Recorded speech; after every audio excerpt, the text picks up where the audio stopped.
السلام عليكم ورحمة الله وبركاته. الحمد لله وبه نستعين. أشهد أن لا إله إلا الله وحده لا شريك له، وأشهد أن سيدنا محمدا عبده ورسوله، ونصلي ونسلم على هذا النبي الكريم سيد المرسلين وعلى آله وصحبه أجمعين.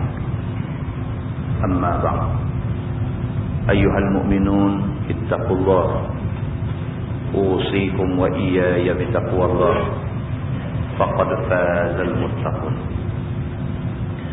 Muslimin dan muslimat, mudah-mudahan dirahmati Allah Subhanahu wa taala. Di dalam sebuah hadis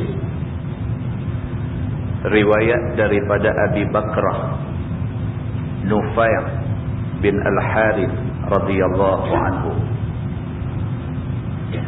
anin Nabi sallallahu alaihi wasallam qala: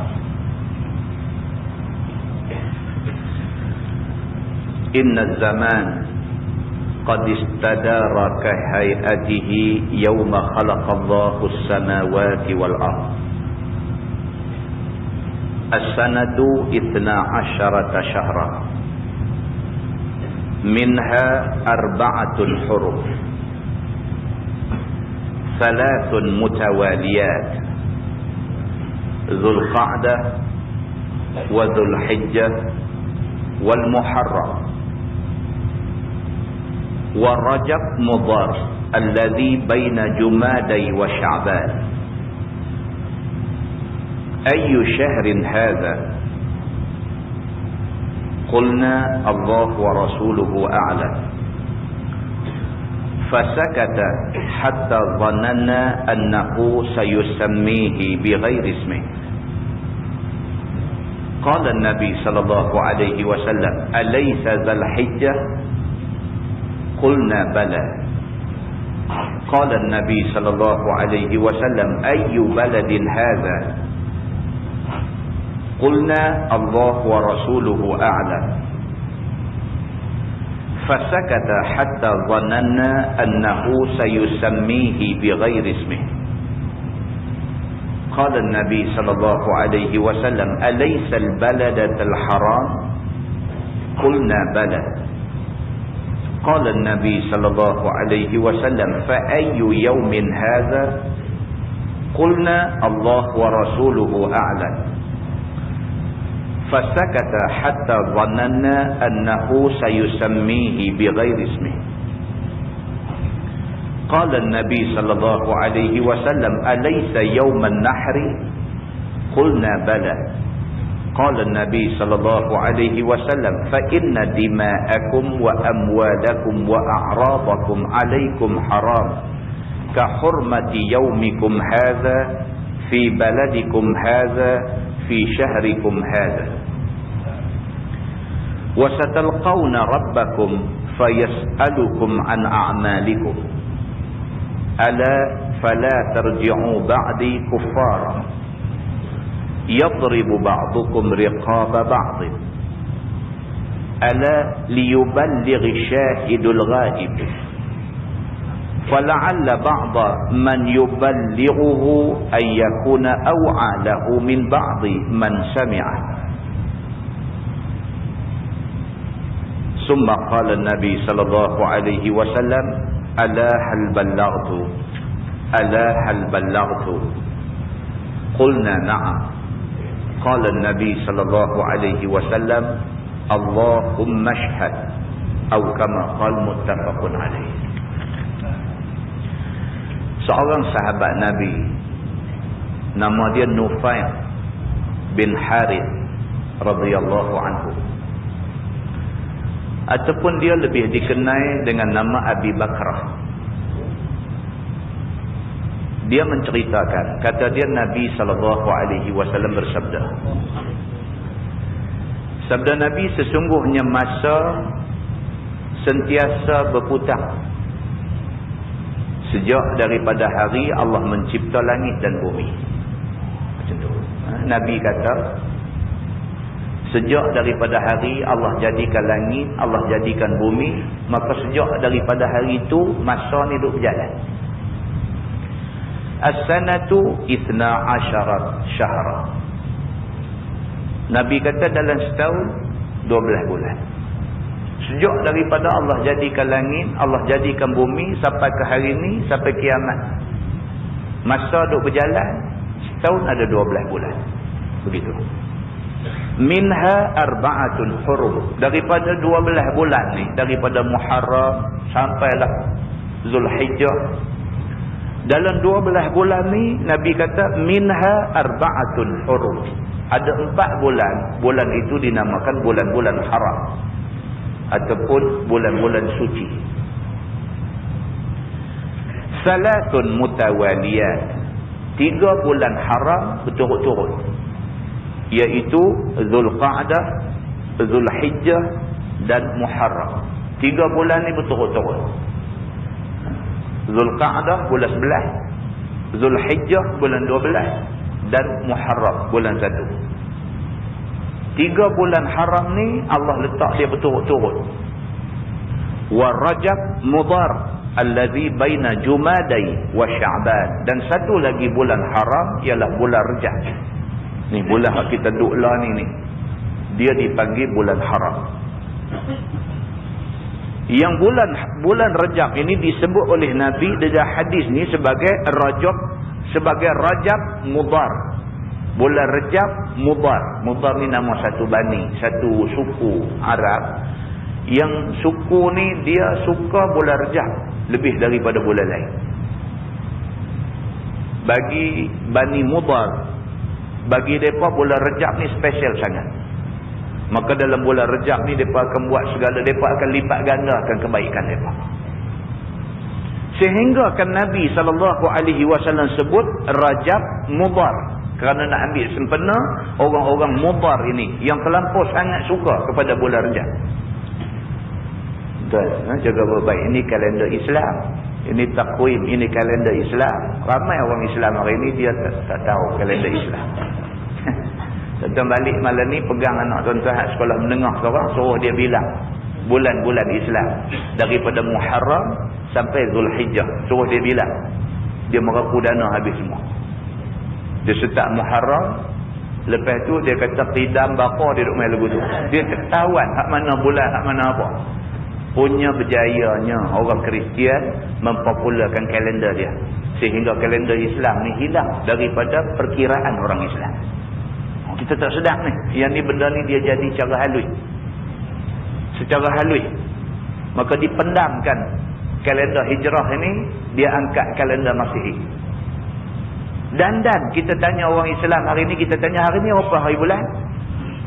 Dia jawab 18. Kita tanya dia, kita jumpa dia tengah jalan ke, jumpa dia di pekan ke, jumpa di pejabat ke, kita kata hari ni apa hari bulan? Automatik dia jawab 18 September. Dia tak jawab 11 Rajab. Hari ni 11 Rajab. Dia tak jawab.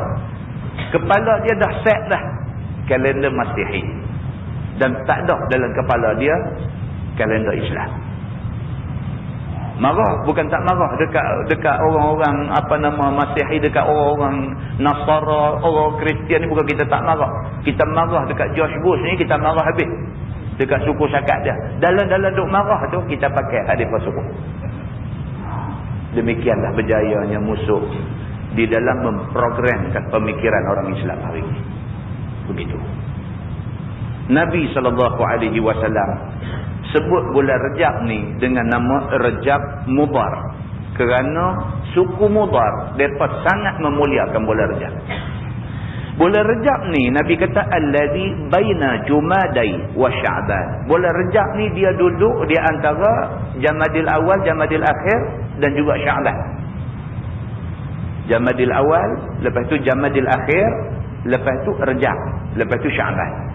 Maka kedudukan Rajab ini adalah di antara dua Jumadai ini dengan bulan Sya'ban. Dia ada di tengah. Lepas Nabi kata macam tu, Nabi kata ayyu syahrin hadha. Nabi terus beralih dekat sahabat-sahabat ni, Nabi kata ayyu syahrin hadha. La ni bulan apa? Nabi tanya. Qulna, jawab sahabat, Allah wa rasuluhu a'lam. Sahabat kata Allah dan Rasul lebih tahu, kami tak tahu. Bukan sahabat tak tahu, kata bulan tu bulan Zulhijjah ni. Masa Nabi tanya ni, masa bulan Zulhijjah. Bukan sahabat tak tahu, kata Allah ni duduk dalam bulan Zulhijjah. Tapi sebagai hormat sahabat kepada Nabi. Bila Nabi tanya, mereka tak mendahului Nabi dalam memberi jawapan. Mereka kata Allah wa rasuluhu a'lam. Allah dan Rasul lebih tahu, kami tak tahu. Pasal soalan tu tak patut tanya. Soalan macam tu tak patut tanya. Sebab soalan macam tu semua orang pun tahu. Dia terlampau common. Benda yang common. Benda yang semua orang tahu. Kata hari ni hari apa tu? Orang tahu hari ni hari Rabu. Tak payah tanya. Takkan Nabi tak tahu hari ni hari apa? Takkan Nabi tak tahu lah ni bulan apa? Tapi bila Nabi tanya soalan yang terlampau mudah ni, mesti ada benda di sebalik soalan itu. Maka lebih baik sahabat tak usah jawab. Biar Nabi bagi jawapan. Bila Nabi SAW kata, ayyu syahrin hadha? La ni bulan apa? Sahabat kata, Allah wa rasuluhu a'lam. Allah dan Rasul lebih tahu. Bulan apa la ni? Fasakata hatta dhananna annahu sayusammihi bighairi ismi. Lepas pada sahabat kata, kami tak tahu, Allah dan Rasul lebih tahu, Nabi diam.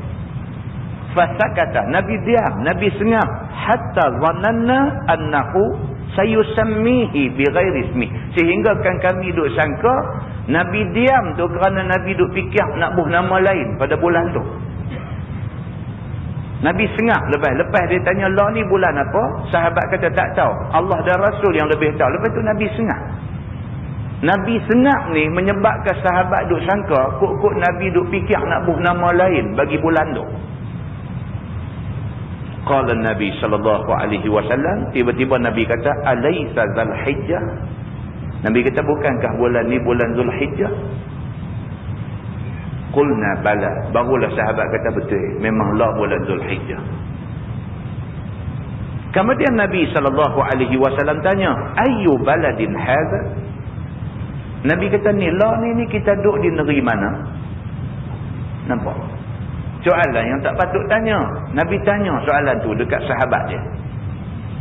Nabi kata, ayyu baladin hadha? Kita ni duduk atas negeri apa ni? Lah ni kita duduk di mana? Kita duduk dalam negeri apa? Jawab sahabat, Allah wa rasuluhu a'lam. Allah dan Rasul lebih tahu, kami tak tahu jawapan hak tepatnya apa. Fasakata hatta dhananna annahu sayusammihi bighairi ismi. Lepas sahabat jawab macam tu, Nabi diam. Nabi diam ni sampai sahabat kata, kok Nabi duk fikir kot nak bubuh nama lain bagi negeri ni. Tak lama selepas Nabi diam, qala, Nabi kata, alaysal baladatal haram? Nabi kata, bukankah negeri hak kita duduk lah ni ini negeri haram? Ini negeri yang suci, Mekah. Maksudnya, bukankah ini negeri haram? Bukankah ini Mekah? Qulna bala. Sahabat kata, betul, memanglah kita duduk di atas tanah haram. Kemudian Nabi SAW kata, fa ayyu yaumin hadha? Nabi kata, ni hari apa? Dia tanya lagi sekali. Soalan yang tak patut dia tanya. Macam biasa juga sahabat kata, Allah wa rasuluhu a'lam. Allah dengan Rasul lebih tahu jawapan tepat daripada kami semua. Kemudian Nabi pun diam juga. Nabi tak kata apa, sehingga sahabat duk ingat-ingat kok Nabi nak bubuh nama lain bagi hari itu. Kemudian Nabi SAW kata, alaysa yauman nahri? Bukankah hari ini hari raya korban? Nabi kata, bukankah hari ini 10 Zulhijjah, hari raya haji? Jawab sahabat, bala, bahkan memang hari ini 10 Zulhijjah, hari raya korban. Qala, Nabi kata, fa inna dima'akum wa amwalakum wa a'radakum alaikum haram. Nabi kata, aku nak abang ke hampa beberapa benda. Sesungguhnya darah-darah kamu semua, harta benda kamu semua, dan juga maruah dan kehormatan kamu semua, haram ke atas kamu merosakkan dia. Nabi kata aku nak habaq dekat hampa ni, kita sama-sama kita orang Islam ni tak boleh sama-sama kita tumpah darah. Tak boleh. Kita marah macam mana pun, kita sakit hati kat dia macam mana pun, kita macam mana sekalipun perasaan kita dekat saudara kita yang mengucap 2 kalimah syahadah, yang sembahyang 5 waktu, yang baca Quran, yang pergi Mekah buat haji, macam mana pun kita tak berkenan, tak puas hati, benci dekat dia, tak boleh tumpah darah dia. Nabi kata. Dan antara sama-sama kita orang Islam ni, tak boleh curi harta sama-sama kita. Tak boleh satu orang Islam pergi ambil harta orang Islam lain dengan cara yang tidak betul. Tak boleh, Nabi kata. Dan wa a'radakum, dan tak boleh orang Islam menjatuhkan maruah dan kehormatan satu orang Islam yang lain. Tak boleh. Kita tak boleh fitnah dia dengan fitnah yang tak sebenar. Kita tak boleh tuduh dia dengan tuduhan tak betul. Kita tak boleh malukan dia di depan orang ramai sedangkan benda yang kita kata tak betul. Tak boleh buat satu benda yang boleh menjatuhkan maruah dan harga diri dia. Kata Nabi SAW, kahurmati yaumikum hadha fi baladikum hadha fi syahrikum hadha. Haramnya kamu tumpah darah saudara kamu yang Islam. Haramnya kamu ambil harta benda kawan kamu yang sama-sama Islam. Haramnya kamu malukan dia, kamu jatuhkan maruah dia sedangkan kamu Islam, dia Islam. Semacam mana haramnya hari kita hari ni, hari raya haji ni. Seperti mana haramnya negeri hak kita duk pijak lah ni, seperti mana haramnya bulan yang kita duk berada lah ni. Nabi kata, kalau kita duk di Mekah, di tanah haram, kita reti jaga pantang larang di tanah haram, maka macam itulah kita kena reti jaga pantang larang kita sama-sama orang Islam. Kata Nabi SAW, wasatalqauna rabbakum fayas'alukum an a'malikum. Nabi kata aku nak ingatkan hampa lagi satu benda. Satu hari kamu semua akan jumpa Tuhan kamu. Nabi kata aku nak habaq kat hampa lagi satu benda. Ambil ingat benda ni elok.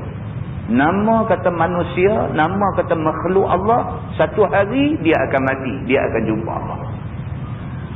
Sewaktu kamu jumpa Allah, fayas'alukum an a'malikum. Tuhan tanya satu aja. Tuhan tanya amalan kamu apa. Tuhan tak tanya harta kamu banyak mana. Tuhan tak tanya kamu di atas dunia pengaruh kamu, pengikut kamu ramai mana. Tuhan tidak tanya di atas dunia anak kamu berapa orang. Tuhan tak tanya tanah kamu, bendang kamu berapa relung. Tuhan tak tanya tentang benda-benda ni. Tuhan nak tanya an a'malikum, amalan kamu atas dunia. Kamu banyak buat sembahyang sunat di atas dunia? Kamu rajin baca Quran di atas dunia? Kamu guna masa lapang kamu untuk berzikir, ingat Allah semasa di atas dunia? Kamu jaga hubungan silaturahim sama-sama saudara Islam masa di atas dunia? Ada lebihan harta yang aku bagi dekat kamu, kamu infak, kamu sedekah pada jalan Allah? Benda ni Allah akan tanya kamu bila kamu jumpa Allah esok. Ala fala tarji'u ba'di kuffar. Nabi kata ketahuilah, janganlah sekali-kali selepas daripada aku tak ada esok ni, kamu balik menjadi kafir. Nabi kata jangan ada di kalangan kamu, umat aku, umat Nabi Muhammad SAW, umat Islam akhir zaman, jangan ada seorang pun daripada kalangan kamu selepas aku wafat, aku mati, aku tak ada esok, kamu jadi kafir balik. Yadribu ba'dukum riqaba ba'din, sehingga menyebabkan kamu sama kamu, Islam sama Islam, boleh berperang tumpah darah sama-sama seagama. Ala liyuballighi syahidul ghaib. Nabi kata ketahuilah, aku nak pesan dekat kamu, tolong siapa yang dengar aku kata hari ini, sampaikan kepada orang yang tak main hari ini. Tolong ni hak duk dengar ni, tolong pi habaq dekat orang hak tak ada hari ni. Pi habaq dekat depa betapa pentingnya orang Islam jaga persaudaraan sama-sama Islam. Pi habaq dekat orang hak tak main ni betapa pentingnya kita Islam sama Islam tidak tumpah darah. Kita Islam sama Islam saling jaga, menjaga maruah dan kehormatan kita. Tolong pi habaq dekat orang hak tak dengar aku cakap hari ni. fala'alla ba'da man yuballighuhu an yakuna aw'a lahu min ba'di man sami'ah.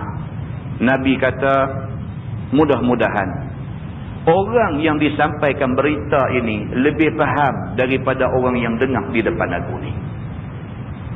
Nabi kata mudah-mudahan ni hampa hadut dengar aku cakap ni, hampa pergi cerita dekat orang hak tak dengar aku cakap, mudah-mudahan orang hak dengar ni lebih faham daripada hampa hak dengar ni. Summa qala Nabi sallallahu alaihi wasallam, kemudian Nabi kata dekat sahabat-sahabat dia, ala hal balaghtu. Nabi kata, tidakkah aku sudah sampaikan apa yang Tuhan suruh aku sampaikan? Nabi tanya sahabat-sahabat dia, ni aku dah abang dah apa Tuhan suruh aku abang. Betul tak betul aku dah abang dekat hampa semua? Ala hal balaghtu, betul tak betul aku dah abang kat hampa semua? Nabi tanya. Qulna na'am, jawab sahabat-sahabat, ya, kamu dah bagi tahu kami tentang benda ni, kami akan bagi tahu orang yang tak dengar benda ni pada hari ini. Qala Nabi sallallahu alaihi wasallam, kemudian Nabi bersabda, Allahumma syhad, ya Allah saksikanlah aku dah bagi tahu benda yang kamu suruh aku bagi tahu. Hadis itu hadis sahih, muttafaqun alaih. Sepakat ulama mengatakan itu hadis sahih. Muslimin dan muslimat yang dirahmati Allah sekalian, ayat Quran dengan hadis Nabi ni dia nak suruh kita jadi baik. Kalau kita duduk dengar ayat Quran hari-hari, kita duduk dengar hadis Nabi hari-hari, tak patut kita tak jadi orang baik. Tak patut. Hari-hari kita dengar ayat Quran, hari-hari kita dengar hadis Nabi, hari-hari kita nak buat perbuatan yang dilarang oleh Quran dan hadis Nabi. Sangat tidak patut. Quran dia mengajak kita suruh jadi manusia yang memahami ilmu dan beramal dengan ilmu. Quran sekali-kali tidak mahu manusia yang belajar dia, manusia itu jadi sesat daripada jalan kebenaran. Mudah-mudahan apa yang kita baca tu memberi satu pengajaran kepada kita semua, insya-Allah. Kita menggunakan Bahrul Madhi jilid 17.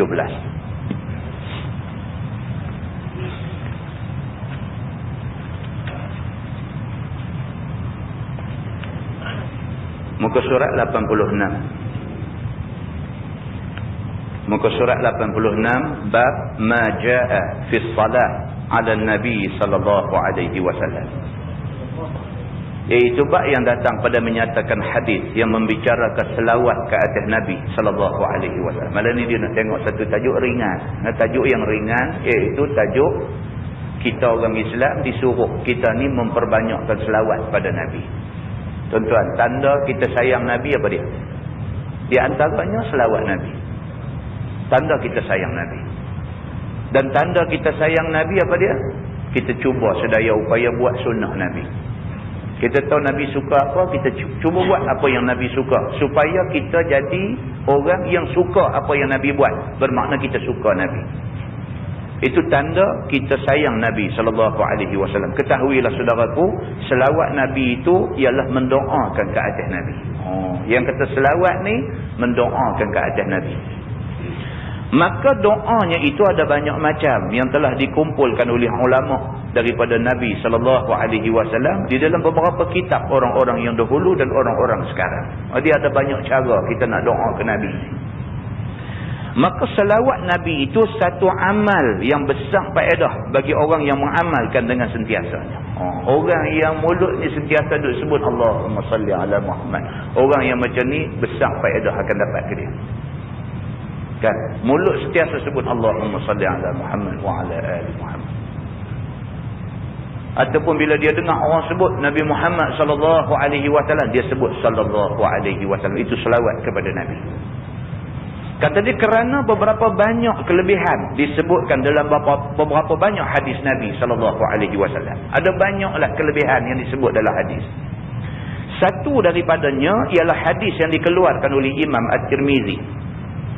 Kata dia an Ubay bin Ka'b radhiyallahu anhu qala kana Rasulullah sallallahu alaihi wasallam idza zahaba thulutsal lail qama. Diriwayatkan daripada seorang sahabat bagi Nabi sallallahu alaihi wasallam, nama dia Ubay bin Ka'ab radhiyallahu anhu. Kata dia adalah Nabi sallallahu alaihi wasallam apabila habis 2/3 malam, maka bangun Nabi menjagakan orang yang lalai daripada bersedia dengan bekal akhirat. Itu dia. Yang kata Nabi SAW ni, yang kata Nabi ni dia tak pernah tidur. Dia tak pernah tidur daripada lepas Isyak, tidur sampai masuk waktu subuh dah. Sebaliknya yang kata Nabi SAW ni dia tidur, dia mesti bangkit sebelum sepertiga waktu sebelum subuh. Dia tidur sampai 2/3 malam. Sampai pukul 4, pukul 5 pagi macam tu, pukul 4:30 macam tu dia akan bangkit. Nabi bangkit ni bukan bangkit-bangkit pergi semayang seorang dia. Sebaliknya Nabi SAW bila bangkit, dia pergi gerak orang hadut tidur. Suruh orang pun bangkit sama. Itu dia. Kita bolehlah kita kata apa pagi-pagi pergi duduk pasang Quran lah, apa kacau orang. Dah. Nabi dulu pun pergi kacau orang, suruh bangkit juga. Bangkit untuk nak sediakan bekal akhirat. Kita nak hidup atas dunia ni tak tahu apa hari pun kita cari bukan main bekal pun kita hidup. Ni kepula akhirat tuan-tuan, dia tak ada kesudahan kepada hidup akhirat ni, tak ada kesudahan. Kita bangkit daripada kubur, bangkit di padang mahsyar esok ni, bangkit tak mati dah. Kalau orang yang mati kafir, bangkit tu, bangkit nak susah lah. Sampailah kesudahannya di neraka, khalidina fiha abada. Kekal dalam neraka sampai bila-bila. Demikianlah juga kalau sekiranya orang ni beriman sungguh, matinya pula mati syahid. Bangkit tu bangkit Allah janji kesenangan dekat dia, dia terus pergi ke syurga, duduk di syurga selama-lama. Demikianlah juga manusia yang mukmin tetapi dia seorang yang asi. Dia beriman dengan Allah tapi dalam beriman ada juga cekoh-cekoh buat maksiat. Maka bangkitnya dia di padang mahsyar esok setelah ditimbang amalan dia pergi ke neraka sah untuk nak tebus dosa-dosa dia.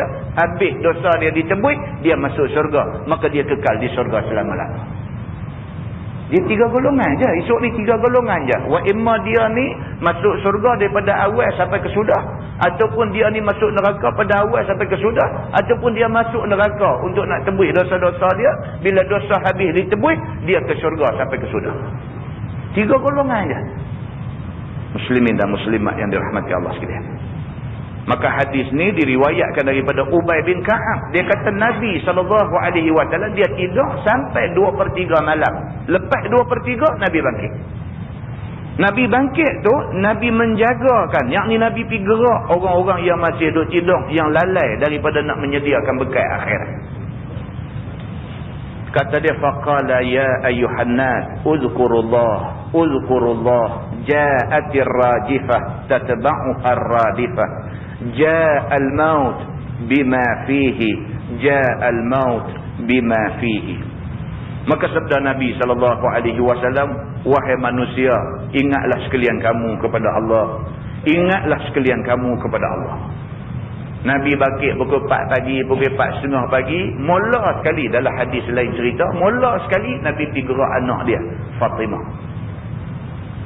Dia pergi gerak anak dia, Fatimah. Mula sekali dia gerak bangkit, suruh semayang malam. Nabi gerak pula orang-orang yang ada keliling-keliling dia dengan kata Nabi, ya ayyuhan nas, wahai manusia, uzkurullah, ingatlah pada Allah. Uzkurullah, ingatlah kepada Allah. Janganlah sekalian kamu lalai dengan sebab tidur dan bersedak-sedak turut apa kehendak nafsu kamu. Nabi kata, sudahlah, duduk tidur ni lama dah, sudahlah, bangkit untuk sembahyang malam. Tidur ni tuan-tuan, tak sudah kita ni dengan tidur ni Allah. Sudahlah, banyak dah masa kita habis dengan duduk tidur ni. Ni rejak sebelah dah. Mana tengah rejak dah. Saat aja habis rejak dia mai Syaban. Habis Syaban Ramadan. Mai bulan puasa pakai tidur pula. Tu bulan nak tidur. Bulan puasa ni patutnya lipat gandakan lagi baca Quran. Dah, bulan puasa dia duduk pulun tidur. Sampai belum buka puasa senja tidur lagi. Tidur lagi. Cukuplah. Nabi kata, banyak dah masa kamu habis untuk tidur, untuk nak layan kehendak nafsu kamu. Nabi kata, bangunlah sekalian kamu, buatlah amal. Nabi kata, bangkit buat amalan. Manakah masanya sekalian kamu mau nanti untuk berbuat amal itu? Nabi kata, bila lagi? Duk tunggu apa lagi? Bila nak buat amalan ni? Bila? Nak tunggu bila? Dah mai umur 40. Ni ada pengumuman. Nabi SAW kata, manakah masanya sekalian kamu mau nanti nak berbuat amal itu? Nabi kata, bila lagi? Nak tunggu bila nak buat amalan? Kita nak tunggu tahun depan, kita nak tunggu minggu depan, kita nak tunggu bulan depan, kita nak tunggu bila lagi kita nak tunggu? Kerana macam-macam benda boleh jadi ke kita ni. Maka telah tentu datang gempa besar yang menjadikan runtuh bumi. Nabi kata kiamat tentu jadi. Bila jadi kiamat, kiamat itu adalah gempa bumi. Iza zulzilatil ardu zilzalaha. Itu ayat tentang gempa bumi. Apabila Allah goncang bumi ini dengan goncang yang cukup punya dahsyat, itu yang dikatakan kiamat. Akan mai kepada kamu, Nabi kata, satu gempa besar yang menyebabkan runtuh segala bumi, yang menurut di belakangnya oleh kiamat. Bila dia start dengan gempa bumi ini, sah dia jadi kiamat. Contoh baca surah Al-Qari'ah.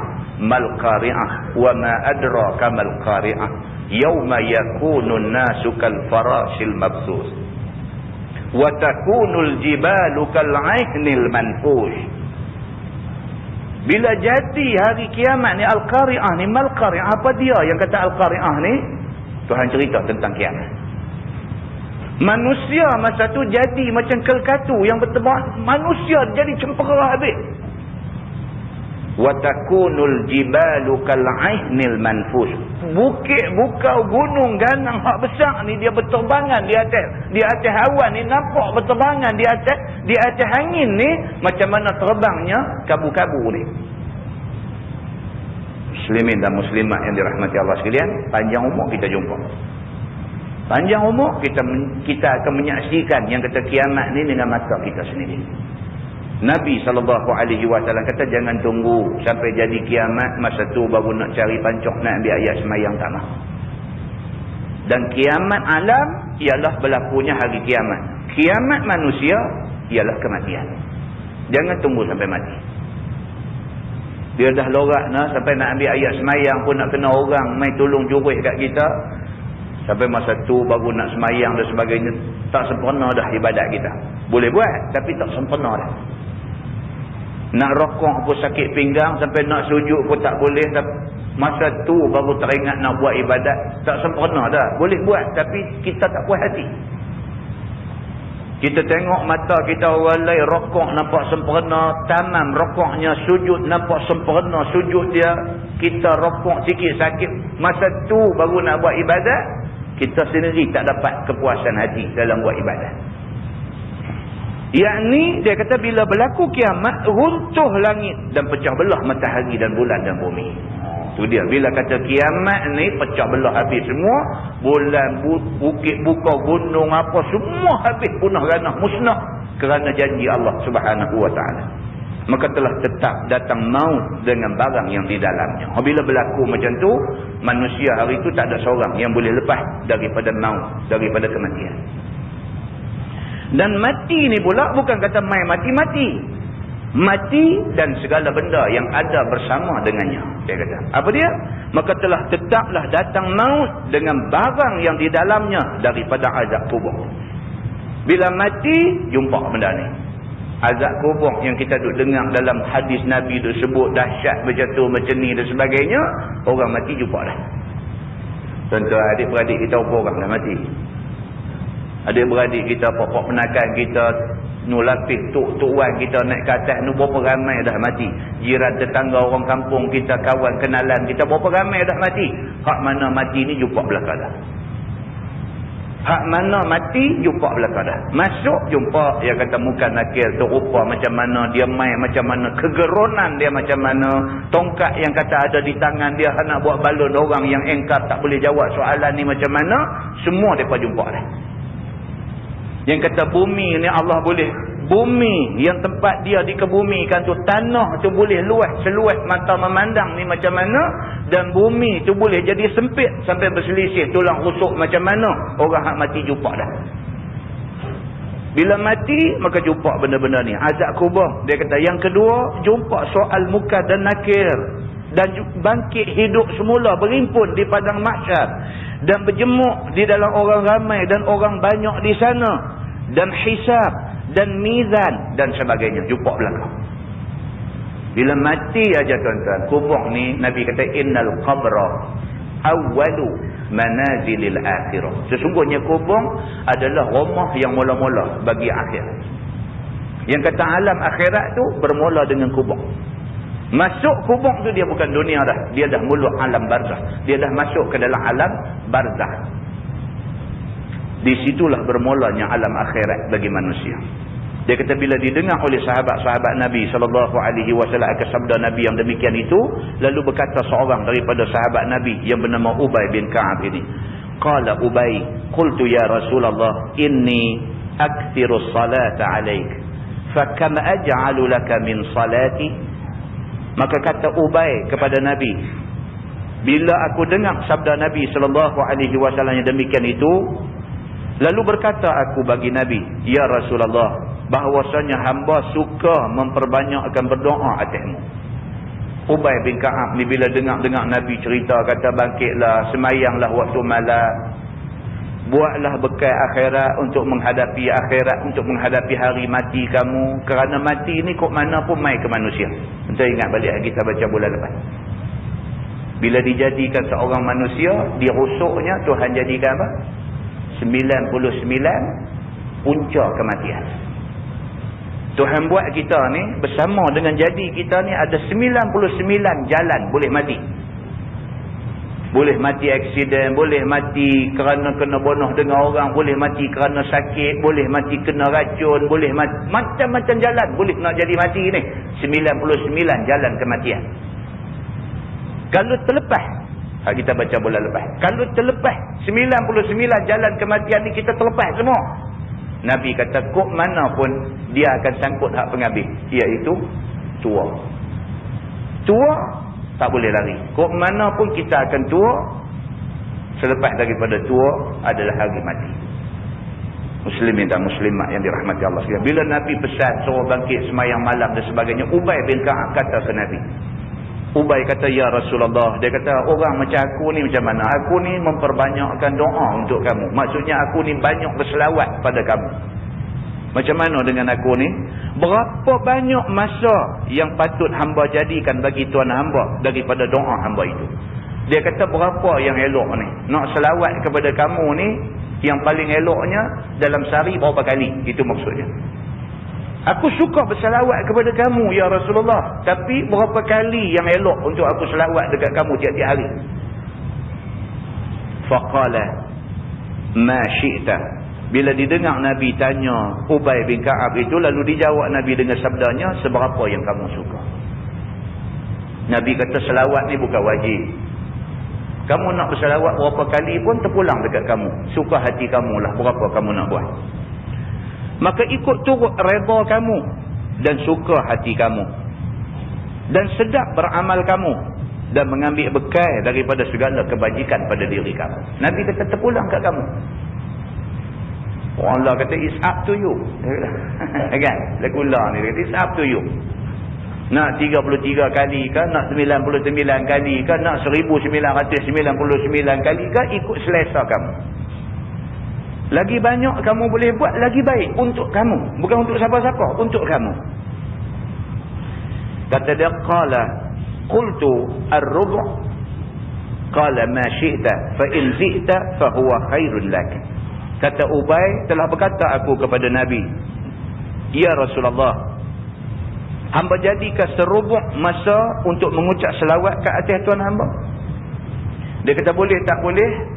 Dalam tempoh masa 24 jam yang ada kat aku ni, 1/4 daripada tempoh masa tu aku nak selawat dekat kamu aja. Boleh tak boleh?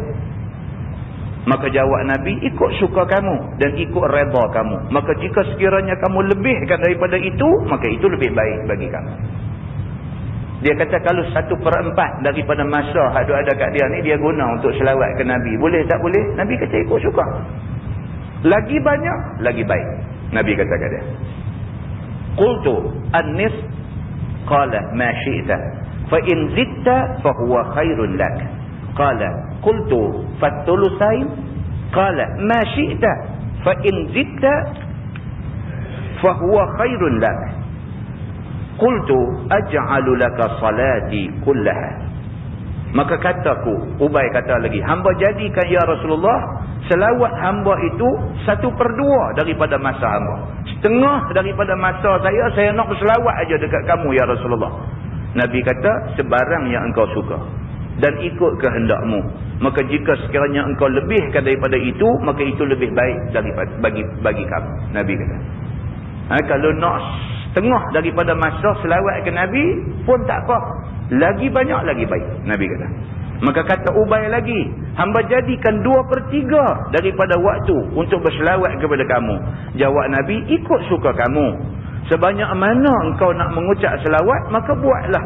Maka jika sekiranya engkau mengucap lebih daripada 2/3, itu lebih baik bagi kamu. Nabi kata 2/3 kalau kamu nak buat, okey. Tapi kalau lagi lebih, lagi baik. Nabi kata. Maka kata Ubay lagi, hamba jadikan bagi Tuhan hamba semua waktu untuk mengucap selawat kepadamu. Itu dia. Ini yang kata sahabat Nabi. Dia tamak untuk nak buat kebajikan. Dia tamak. Kita ni nak korang. Dia begitu. Kan? Orang kata puasa sunat ada 2 kali. Dalam seminggu kan, Isnin dengan Khamis. Lepas tu pula dalam sebulan ambil 3 hari. Kan 12, 13, 14 daripada bulan yang berkenaan. Itu puasa sunat. Selain daripada puasa-puasa sunat lain lah. 6 daripada bulan Syawal ke apa-apa semua kan. Kita dengar semua. Aku ambil hari Khamis satu sudah. Kita halau kena berkorang. Ambil hari Khamis sudahlah, hari lain payahlah apa betul-betul ni kan. Dalam pada nak ambil hari Khamis hari tu tergelincang lagi. Sama semayang sunat pun sama, baca Quran pun sama-sama aja. Aku ni start daripada Ramadan ni nak baca Quran hari-hari. Sampai habis Ramadan pun aku nak jadikan itu amalan aku. Hari-hari tak banyak sikit aku nak baca Quran. Azam tu dapat pahala dah. Ramadan aja dia boleh buat. Habis-habis raya segala-galanya. Habis tak buat dah. Kan? Demikianlah yang kata manusia ni. Sahabat Nabi tahu. Dia lagi loba, lagi tamak, lagi nak buat kebaikan. Lagi Nabi kata bagus, lagi dia nak buat. Bila didengar Nabi akan kata Ubay yang demikian itu, maka Nabi SAW pun bersabda, qala idzan tukfa hammak wa yughfar laka dhanbuk. Maka sabda Nabi SAW, kalau macam tu engkau perbuatlah. Nescaya dipelihara Allah akan dikau daripada kejahatan susah hatimu dan dihilangkannya segala duka citamu serta dihapuskan segala bala ke atasmu dan diampunkannya segala dosa. Itu dia. Nabi kata kalau hang boleh selawat dekat Nabi ni sebanyak yang boleh, berapa banyak masa ada diisi dengan selawat kepada Nabi. Kalau betul kamu boleh buat macam tu, Nabi SAW kata mudah-mudahan Allah pelihara kamu daripada sebarang kejahatan. Kalau amalan selawat ni menjadi amalan kamu, Allah akan selamat kamu daripada kena sebarang kejahatan. Allah akan pelihara kamu daripada susah hati dan duka cita. Allah akan pelihara kamu daripada bala yang mungkin menimpa. Bahkan Allah akan ampunkan dosa-dosa kamu. Kata At-Tirmizi, ini hadis hasan lagi sahih. Itu dia tuan. Kan? Oh ni kena cuba. Dan Allahumma salli ala Muhammad ni kena doa di mulut. Begitu. Baik, masalah dia kata selawat Nabi itu ada beberapa banyak faedahnya. Telah terhimpun sebutnya di dalam kitab At-Targhib wa Tarhib. Iaitu kata dia bermula segala faedah yang diharap dan menjadi perbendaharaan yang tersimpan daripada selawat Nabi SAW itu adalah ia seperti yang di bawah ini. Banyak dia kata kalau nak senaraikan faedah dan kebaikan yang ada di sebalik amalan selawat kepada Nabi ini cukup banyak dia kata. Ni dia short listed. Dia bagi beberapa benda aja di bawah ni. Yang pertama, kebaikan dia telah memberi khabar kepada kita oleh Nabi SAW dalam hadis dia bahawasanya faedah selawat ke atas Nabi itu ialah sekali selawat, iaitu diterima Allah atas orang yang selawat itu dengan beberapa rahmat. dan dibanyakkan turun atasnya segala khairat dan dikurniakan daripada segala nikmatnya. Sekali mengucap selawat itu 10 kali seumpamanya daripada Allah Azza wa Jalla. Yakni selawat Allah ke atasnya 10 kali. Tuan-tuan biasa dengar khatib dalam khutbah kedua hari Jumaat dia dibaca hadis ni. Kan dia kata qala Rasulullah sallallahu alaihi wasallam man shalla alayya marrah sallallahu alaihi biha 10. Dia kata barang siapa yang selawat ke atasku, ke atas Nabi sekali, Nabi kata marrah, sekali, Allah akan ucap selamat kepadanya 10 kali. Sekali kita ucap Allahumma salli ala Muhammad, kita minta ya Allah bagilah selawat dan salam keselamatan ke atas Nabi Muhammad. Sekali kita sebut, Allah akan ucap selamat kepada kita 10 kali. Bila Allah ucap selamat ke kita, kita selamat, tuan-tuan. Dia macam tu. Baik, itu satu. Yang kedua, dia kata selawat ke atas Nabi itu dapat beberapa kebajikan dan diangkatkan beberapa darjat dan dihapuskan segala kejahatan. Telah berfirman Allah Subhanahu wa taala, man jaa bil hasanah falahu 10 amsalihah. Maksudnya siapa datang dia dengan satu kebajikan, siapa yang datang ia dengan satu kebajikan, maka iaitu ada balasnya baginya 10 umpama. Ni pula ayat Quran. Dalam ayat tu Tuhan kata siapa buat satu kebaikan, Tuhan bagi 10 pahala. Itu semua kita dah tahu kan. Satu kebaikan kita buat 10 pahala. Satu benda jahat kita buat 1 dosa. Yang ni adalah hukum yang dah lama diputuskan oleh Allah dan disebut oleh Nabi SAW. Kan? Kita buat satu kebaikan, senyum aja. Jumpa saudara kita, sahabat kita, kita senyum. Bila kita senyum tu dia rasa lega. Dia berasa antara dia dengan kita tak ada buruk sangka. Kan? Jumpa senyum. Kita tunjuk kata kita seronok jumpa dia. Kita senyum tu dia rasa seronok. Kita bagi dia seronok tu, Allah bagi 10 pahala dekat kita.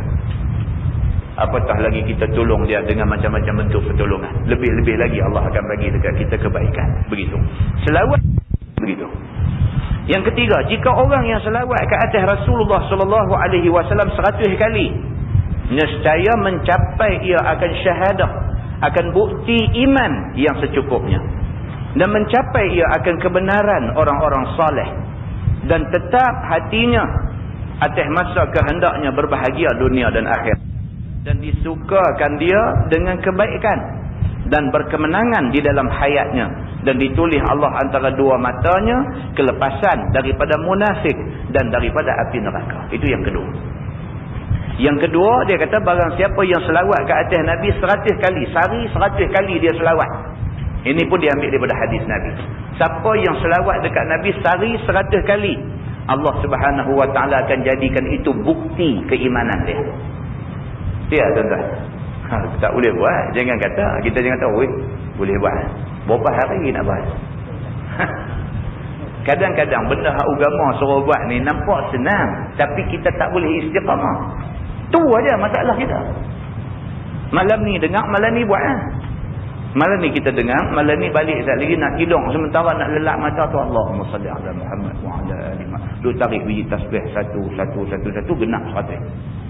Alhamdulillah, kita perlu ingat malam ni aku mengaji di Taman Cerian satu hadis, aku tulis amal hadis ni. Alhamdulillah, kita rasa sedap, hati kita sorang-sorang. Malam esok nak tidur, teringat lagi hak mengaji kemarin. Tengok tasbih teringat. Tarik pula Allahumma salli ala Muhammad wa ala ali Muhammad. Allahumma salli ala Muhammad wa ala ali Muhammad. Alhamdulillah 100 kali. Hari ketiga tengok tasbih teringat, tarik-tarik dekat 33 lena. Ada kau merosot, dia merosot. Atau dia kau merosot. 33 lena, tapi okey lagi lah. Pasal buat juga. Kan hari keempat dia tengok tasbih tu, tengok lena. Tak ada nak pegang tasbih pun. Karutlah. Inilah kitanya. Yang kita aja lagu tu lah. Kan kita ni yang duk tengok orang ni nampak 1001 kelemahan. Kita ni yang kata kita manusia ni yang tengok orang dengan 1001 kejahatan. Yang kata kita manusia ni tengok orang dengan 1001 keaiban. Banyaklah silap orang, salah orang, aib orang. Kita sendiri belum muat, kita tak nampak. Inilah yang kata manusia. Macam itulah sifat dia. Kalau kita boleh istiqamah atas satu amal kecil aja, tapi istiqamah sampai mati, tak tinggal benda yang kita tahu ni, esok di hari akhirat kita nampak kita tak percaya. Benda hak kecil ni tapi kita buat secara istiqamah, Tuhan balas pahala dia, masya-Allah. Kita tak sangka begitu balasan yang Tuhan bagi ke kita. Banyak dah kita cakap kan. Di antaranya apa? Tiap-tiap kali lepas sembahyang, subhanallah 33 kali, alhamdulillah 33 kali, Allahu akbar 33 kali. Tuan-tuan cuba set masa. Set masa daripada kita nak subhanallah mula tu kita kira masa. Tak dan 2 minit tuan-tuan. Subhanallah, alhamdulillah, Allahu akbar 33, 33, 33. Tak dan 2 minit habis. Tapi tak buat. Tak buat. Dia jadi kalut macam mana tak? Dah habis bagi salam kan? Assalamualaikum warahmatullahi, Assalamualaikum warahmatullahi. Ingat, zap dia main dalam kepala kita. Ni subhanallah ni. Tapi lain kali ya. Tapi lain kali ya kita kata, ni kalut sikit. Tak buat. Padahal baca hadis Nabi, hadis sahih, riwayat Bukhari, riwayat Muslim yang menjanjikan janji baik kepada orang yang boleh buat ni benda kecil ni. Muslimin dan muslimat yang dirahmati Allah sekalian, kita kena buat. Kita kena buat. Sekira orang. Sekira orang, kira kita. Pasal apa? Esok di sana, esok orang tak boleh tolong kita. Kita saja yang boleh buat apa kita nak buat di atas dunia ni. Mudah-mudahan dengan hak kita buat ni, mai rahmat Allah pada kita, Allah tolong kita di sana esok. Begitu. Baik.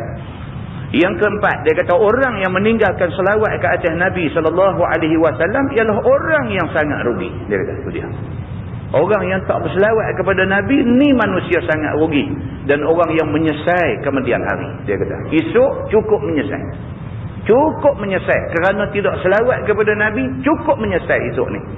Dan orang yang zalim akan dirinya dengan sebab engkarnya, dia rasa dia silap lah, pasal dia tak selawat, maka dengan kerana tu dia kurang pahala kebaikan, maka dia menzalimi diri dia. Dan yang jauh tempat tinggal daripada hampir dengan orang-orang yang soleh. Esok ada hadis tuan-tuan baca dalam buku Abdullah Nasih Ulwan tu, Nasihat Agama dan Wasiat Iman. Buku tu buku ringan aja. Kita boleh pegang baca sendiri pun boleh faham. Buku cukup ringan. Baca buku tu. Penghabis sekali dia ada wakmai beberapa hadis. Baca dalam banyak-banyak hadis ada di muka penghabis buku Nasihat Agama Wasiat Iman ni kan. Cuba baca tengok. Cuba baca tengok hujung tu apa dia kata. Kan? Dia wakmai satu hadis.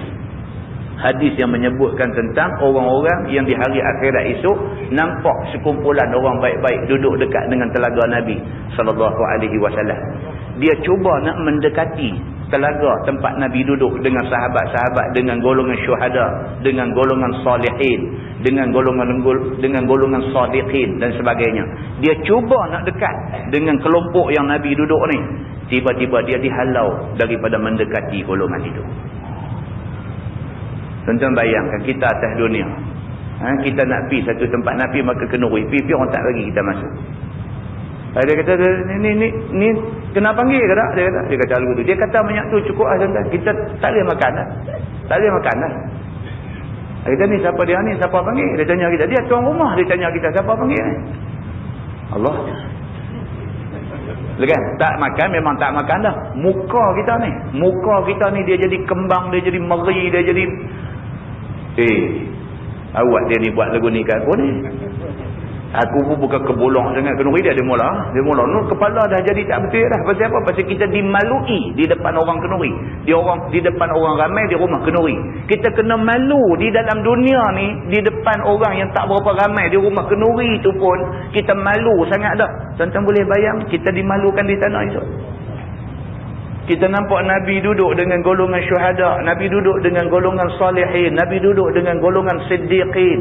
Kita nampak semua, kita tengok Nabi, kita kenal Nabi, kita Nabi, kita dihalang dan dihalau. Bukan halang aja, halau, tak bagi pergi dekat dengan Nabi. Muslimin dan muslimat yang dirahmati Allah sekalian, ini akibat yang akan menimpa orang yang bakhil, tidak mau berselawat kepada Nabi. Begitu. Apatah lagi kalau dia atas dunia menghina Nabi. Oh, lebih lagi lah. Tak selawat ke Nabi pun nak jadi macam ni. Menghina Nabi. Oh. Muslimin dan muslimat yang dirahmati Allah sekalian. Dia kata orang yang selawat dan orang yang salam ke atas Nabi SAW itu dibilangkan dia di dalam saf orang-orang yang mendampingi diri, lagi diredai Allah Subhanahu wa taala daripada mereka itu. Kalau dia banyak berselawat atas dunia ni, nak tidur selawat, duduk saja-saja selawat, bila tarik nafas tarik sekali Astaghfirullahalazim, Allahumma salli ala Muhammad. Orang macam tu, tuan-tuan, kita tengok orang macam ni, kita pun rasa tenang. Orang macam ni kan, dia tarik nafas tu Astaghfirullahalazim. Jadi kita duduk ada sebelah dia, kita dengar dia sebut tu Astaghfirullahalazim, berasa macam ino duduk dalam dada, sejuk macam tu. Kan, dia berasa macam tu. Dia tarik nafas Astaghfirullahalazim, dia kata Allahumma salli ala Muhammad wa ala ali Muhammad. Slow aja dia masuk mai, bukan masuk lubang telinga kita, dia jerapi sampai ke hati kita. Teringin kita nak buat macam dia. Orang yang macam ni, dia kata di hari akhirat esok dia mendampingi Nabi SAW, bahkan dia mendapat keredaan Allah Subhanahu wa taala, dan patut dikumpulkan dia di dalam kumpulan mereka itu. Memang patut dia duduk dalam kumpulan Nabi yang duduk ada bersama dengan salihin, siddiqin, syuhada dan sebagainya ni. Dan telah mengambil janji ia daripada Allah akan janji yang betul, iaitu firman Allah, siapa salam atasmu, nescaya salam aku ke atasnya. Hadis tadi ni. Siapa yang selawat ke atas Nabi, ucap selamat kepada Nabi sekali, Allah akan ucap selamat kepada dia 10 kali. Allah suruh Nabi bagi tahu ke kita hadis tu, itu janji Allah Subhanahu wa taala. Kita percaya pada janji tu, kita dapat hasil daripada mempercayai janji itu. Begitu. Kemudian yang keenam, dia kata selawat ke atas Nabi SAW itu sebandingan pahalanya dengan pahala memerdekakan hamba, melepaskan orang tawanan. Maka hendaklah jadi kamu baginya sebandingan 10 kemerdekaan. Dia kata, kita selawat dekat Nabi itu sama pahala macam memerdekakan 10 hamba. Dia kata, pasal merdeka satu hamba itu baru satu pahala, 10 hamba 10 pahala. Begitu. Dan begitulah seterusnya, banyak tuan-tuan balik baca ni Rian. Banyak kalau baca ni dia sampai 2 muka 3 muka ada cerita tentang fadilat selawat Nabi SAW. Apa yang kita nak simpulkan ialah apa dia, kita kena amalkan benda ni. Kebaikan banyak lah. Tadi kita baca 6 daripada berapa puluh dia bagi 22. 6 daripada 22 fadilat orang yang berselawat kepada Nabi SAW, seperti mana yang diambil daripada hadis-hadis Nabi SAW. Tentu buka muka surat 90 bawah pada nombor 22 tu, masalah dia kata selawat Nabi itu apa hukumnya. Kita pergi tentu. Sesungguhnya hukum selawat Nabi itu telah ada dikumpulkan oleh ulama. Hasilnya telah terhenti ia di atas 10 mazhab. Itu dia. Hukum selawat Nabi ni aja ada 10 pendapat tentang hukum selawat Nabi ni. Yang pertama dia kata apa? Qaul Ibnu Jarir At-Tabari. Dia ni ulama besar tuan-tuan. Ibnu Jarir At-Tabari. Dia ada satu set kitab tafsir. Dia panggil tafsir At-Tabari. Kita tak mengaji lagi yang tu. Baru duk baca Baharul Mazi tak habis-habis. Kan? Tafsir At-Tabari. Tu dia set dia macam set Baharul Mazi lagi tebal daripada tu. Tafsir yang cukup hebat dan dia masuk dalam kumpulan tafsir yang mu'tabar. Begitu. Apa kata Syekh ni? Syekh At-Tabari ni. Dia kata bahawasanya selawat Nabi itu setengah daripada segala yang sunat-sunat. Dan telah dikatakan ijma' ulama' atas demikian itu. At-Tabari kata selawat ni sunat. Ijma' ulama' mengatakan sunat orang Islam memperbanyakkan selawat kepada Nabi SAW. Yang kedua, dia dinakal oleh Al-Qisar dan lainnya akan ijma' atas bahawasanya wajib dia pada jumlah dengan tiada tentu bilangan. Tetapi yang sehabis-habis kurang hasil memadai dengan dia oleh satu kali. Dia kata setidak-tidaknya sekali wajib. Itu satu pendapat. Yang ketiga, wajib ia dalam seumur hidup, sama ada ia dalam semayang ataupun lainnya, iaitu seumpama kalimah tauhid jua. Telah mengatakan dia oleh Abu Bakar Ar-Razi daripada ulama mazhab Hanafi dan Ibnu Hizam dan lainnya. Ada juga kata setidak-tidaknya sekali dalam seumur hidup kena selawat kepada Nabi. Dan yang keempatnya dia kata wajib di dalam duduk yang akhir bagi sembahyang di antara tasyahud dan juga salam. Telah mengatakan dia oleh Imam Asy-Syafi'i dan orang yang menurut akan dia. Bagi kita mazhab Syafi'i, selawat mesti dia jadi rukun di dalam sembahyang. Kalau tinggal selawat, batal sembahyang. Maknanya setidak-tidaknya tiap-tiap kali sembahyang kita berselawat kepada Nabi. Dan sebaik-baiknya Masa bila-bila pun berselawatlah kepada Nabi. Begitu. Kemudian yang bawah tu macam-macam pendapatlah. Sampailah kepada yang ke-10 pendapat. Tengok masalah yang bawah tu. Selawat Allah dan malaikat ke atas Nabi, apa makna dia? Apa makna yang kata Allah ucap selawat kepada Nabi ini macam mana? Adakah Allah juga kata Allahumma salli ala Muhammad juga? Apa maksud yang kata Allah selawat ke atas Nabi? Malaikat selawat kepada Nabi ni apa maksud dia? Bermula makna selawat Allah ke atas Nabi itu ialah puji-pujian Allah ke atas Nabi di sisi malaikatnya. Yang kata Allah berselawat ke atas Nabi, maksudnya ialah Allah memuji Nabi di depan malaikat-malaikat dia. Itu maksudnya. Dan selawat malaikat ke atas Nabi itu ialah doa malaikat kepada Nabi. Itu maksud. Bila kata malaikat berselawat kepada Nabi, maksudnya malaikat mendoakan kesejahteraan untuk Nabi. Itu maksud dia. Dan di sisi Ibni Abi Hatim daripada Muqatil bin Hayyan, katanya bermula selawat itu iaitu ampunan Allah. Ada juga pendapat yang mengatakan selawat itu ialah janji Allah mengampunkan Nabi. Begitu. Dan selawat malaikat ke atas Nabi itu iaitu malaikat minta ampun kepada Allah untuk Nabi.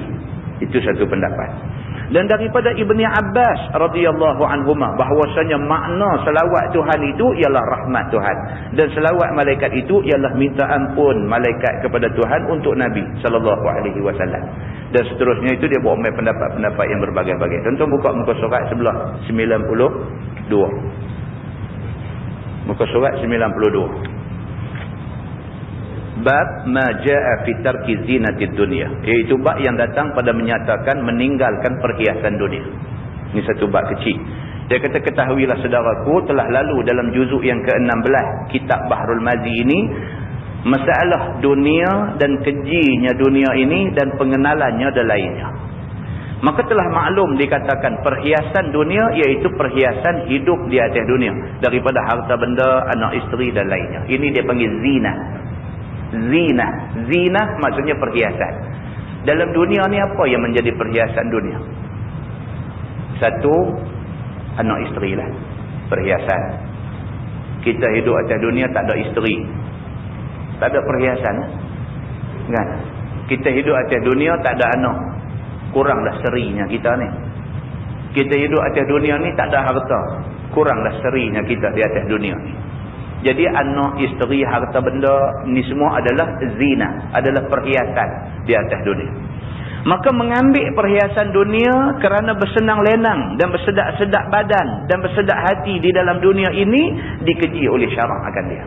Kalau kita pergi cari semua benda-benda ni, cari dengan tujuan nak mewah seorang-seorang, syarak tak mahu macam ni. Tak boleh cari dengan tujuan seorang, nak senang seorang-seorang. Tak boleh. Islam tak melarang kita cari kesenangan. Pasal apa tuan-tuan? Kalau semua orang Islam susah, semua susah. Kalau semua orang Islam susah, semua kita susah. Nak buat masjid pun nak kena cari duit. Nak buat masjid, nak buat surau pun nak kena cari duit. Nak beli perfume bagi wangi jamban surau Taman Keriam pun nak kena bayar duit. Macam perasan tak? Sekali-sekali masuk-masuklah tandas surau Taman Keriam ni. Kan? Tentu tak akan dapat benda ni di semua tempat. Wangi semobak aja. Duit tu. Kan? Duit tu pun mai daripada tuan-tuan lah. Tuan-tuan main mengaji ni, ringan-ringankan tangan masuk dalam tabung tu. Duit tu lah pusin balik untuk nak bagi keselesaan dekat kita semua. Duit tu. Saya abang banyak kali dah kan. Surau ni, api ayam apa semua. Kita bukan ada semayang Jumaat. Boleh ada tabung Jumaat kan. Kita harap macam ni lah. Sekali-sekala ada ceramah, ada buat kuliah pengajian. Orang pakat main ramai, inilah sekali-sekala pendapatan bagi surau kita ni. Kalau tak ada duit, apa tak boleh buat tuan-tuan? Nak beli kapet baru pun tak boleh. Nak pasang lampu, kipas angin semua pun tak boleh. Pasal duk fikir nak save duit. Duit tak ada. Jamban nak buah pergi wangi pun tak boleh. Tak boleh. Segala-gala tak boleh. Nak beli apa nama genset, generator set tu pun tak boleh. Surau ni ada generator set standby. Kok tak lagi blackout ke apa-apa, dia terus jalan. Kan ni bila blackout dengan toilet dengan lilin suluh sana sini apa semua masuk tuan Isyak semayang balik tak boleh mengaji apa. Nak beli genset tu pun nak kena ada duit. Jadi kalau orang Islam semua sampai tak mau nak usaha cari duit, pasal apa? Pasal tak mau ni semua apa nama harta duiti daki dunia kan, duiti nahi muhabbat caluhi kan. Dia duk pegang yang tu, harta duiti daki dunia harta duit ni semua daki atas dunia ni dia kata. Dan kerana tu dia tak mau cari apa. Bila tak mau cari apa, semua orang sikap macam tu, susah kita. Mai jumpa ustaz ni sekolah agama kami nak buat dewan, duit tak ada. Jenuh. Mai jumpa ustaz ni apa surau kami ni kecil, kami nak berbesar ni nak cari duit. Jenuh. Ini ustaz kami jenuh lah. Semua nak pakai duit. Duit kena ada. Tapi tak boleh duit tu matlamat kita. Matlamat kita nak duit, nak bermewah-mewah. Tanpa mengambil kira infak pada jalan Allah Subhanahu Wa Taala, tak boleh. Tuan-tuan tahu tiap-tiap tahun berapa ramai budak-budak minta derma kerana nak pergi mengaji di Mesir. Tiap-tiap tahun berapa ramai budak-budak minta derma kerana nak pergi mengaji di Syria. Tiap-tiap tahun berapa ramai budak belah masjid tinggi ada satu apa dia panggil? Madewa apa semua ni. Tiap-tiap tahun budak-budak tu nak pergi mengaji, nak pergi setahun aja di Mesir mai minta derma ni sorat berkajian-kajian. Tak banyak sikit kita nak kena bagi. Tak banyak sikit kita nak kena bagi. Numai dengan syahadah dia, dengan apa dapat jahit jidan, dapat apa daripada Madiwa ni nak pergi mengaji setahun di Al-Azhar dan sebagainya, tak dapat bantuan beasiswa, duit tak ada. Bagi pula anggaran perbelanjaan, tiket kapal terbang pergi balik berapa, nak beli kain selimut di sana pun tulis dalam tu berapa kena dan sebagainya. Tengok satu semester 12,000. Kena 2 semester setahun 24,000. Nak pergi cari siapa? Takkan nak pergi cari Hindu Cina. Nak cari orang Islam. Kalau orang Islam semua kata ni semua ni tak perlu, kita tak mau yang ni semua, siapa nak boleh tolong mereka? Jadi Islam wa khairul umur awsatuha. Islam ambil yang pertengahan. Islam suruh orang Islam ni berusaha mencari rezeki seberapa banyak yang boleh. Dan Islam tak suruh kita seorang-seorang bermewah-mewah tanpa kesian kepada orang-orang yang memerlukan juga. Ini yang kita nak kena jelas. Nabi SAW susah. Memang Nabi susah. Nabi miskin. Tapi Nabi ada di keliling dia siapa? Sayyidina Abu Bakar As-Siddiq, Sayyidina Umar Al-Khattab, Sayyidina Osman bin Affan, Abdul Rahman bin Auf. Ni semua adalah saudagar kaya pada masa itu. Mereka inilah yang duk jadi funder, yang duk jadi banker, yang duk salurkan duit untuk membantu dakwah Nabi SAW. Ini kita nak kena jelas tentang benda ni, kita nak kena jelas. Maka Islam memang dah menjelaskan benda ni. Sebahagian orang dia mengkaburkan benda ni, maka akhirnya dia mendapat satu tasawur yang tidak jelas tentang Islam. Dia jadi macam tu. Baik, di sini dia beritahu kalau sekiranya tujuan dia nak bersedak-sedak seorang, maka dikeji oleh syarak akan dia. Sebagaimana telah diterangkan di dalam bab dunia dan kejinya. Maka dalam bab ini didatangkan lagi oleh At-Tirmizi akan hadis ini yang memecutkan atas meninggalkan perhiasan dunia ini lagi. Kata dia an Abdullah ibn Mas'ud radhiyallahu anhu qala Rasulullah sallallahu alaihi wasallam istahyu min Allah haqqal haya. Qala qulna ya Rasulullah inna nastahi walhamdulillah. Diriwayatkan daripada seorang sahabat Nabi sallallahu alaihi wasallam, nama dia Abdullah bin Mas'ud radhiyallahu anhu. Kata dia telah bersabda Nabi sallallahu alaihi wasallam, hendaklah malu sekalian kamu dengan Allah dengan sebenar-benar malu. Tu dia. Nabi kata kita mau ada malu dengan Tuhan. Mau ada dalam diri kita ni malu dengan Tuhan. Malu nak buat benda tak elok Tuhan tak bagi ni, mau ada malu. Bukan malu ke orang, malu ke Tuhan. Pasal apa? Pasal kita tidak akan jumpa satu tempat dalam dunia ni yang Tuhan tak nampak kita.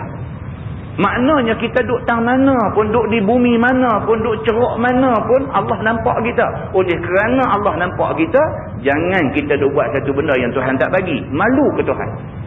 Dia macam tu. Kena jaga benda-benda macam ni.